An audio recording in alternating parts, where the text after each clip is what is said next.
तर hello guys, welcome to our new vlog. ज्या दिवशी रुद्राचा बड्डे होता, आता तसं पण रुद्र तिकडे राहतो आणि कधीच नव्हत आपला पूर्ण वर्षातला एकदाच बड्डे असतो. त्यामुळे मग आम्ही ठरवलं होतं की याच्या बड्डेला रुद्राच्या सगळ्या मित्रांना बोलवायचं. ऑफकोर्स बड्डे असल्यावर कानाकोपऱ्यातून सगळ्या ज्या काही वस्तू असतात ना ते सगळ्या निघतात. आता घरात पार्टी ठेवणार होते.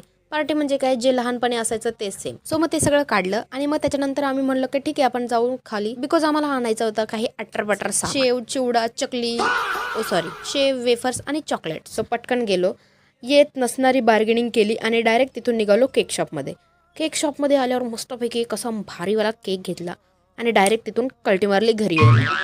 घरी आल्या आल्या मम्मीने लगेच लावलं आम्हाला कामाला, कारण की ऑलरेडी लेट झालेलं. सो म्हणलं आपण एक काम करूया, पटकन सगळ्या प्लेटी भरून घेऊया. प्लेटी भरायचं बाजूलाच राहिलं, मला जे समोर दिसत होतं ना तेच माझा खाण्यामध्ये सगळा टाइम चालला आणि मम्मी माझ्याकडे अशा नजरेने बघत होती की बाई बाई बाई, आता जर एक घास मी चुकून घेतला तर मी डायरेक्ट ढगा जाईल. त्याच्यापेक्षा गप्पने आपण सगळं आवरून घेऊया आणि मस्तपैकी प्लेट मांडून घेऊ. सो मग ते केलं आणि मग त्याच्यानंतर रुद्रचा बड्डे केक आणि तेवढ्यात सगळे मुलं पण आलेले. सो सगळ्या मुलांना बोलवलं आणि मस्तपैकी बड्डे करून घेतला. तेच दरवेळेस सारखं औषण वगैरे केलं आणि मग सगळेजण जमलेले, त्याच्यामुळे सगळ्यांना बसून घेतलं. बाई बिचाऱ्यांना बसायला सुद्धा जागा नव्हती, एवढे कंजेस्टेड बसले होते ना. भाई भाई भाई मला कसं तरी वाटलं जाऊ दे आता काय करणार, पण पटकन बड्डे उरकवला आणि मग त्यांना सगळ्यांना ते आपण लहानपणी बड्डे झाल्यावर कसं द्यायचो ते सगळं दिलं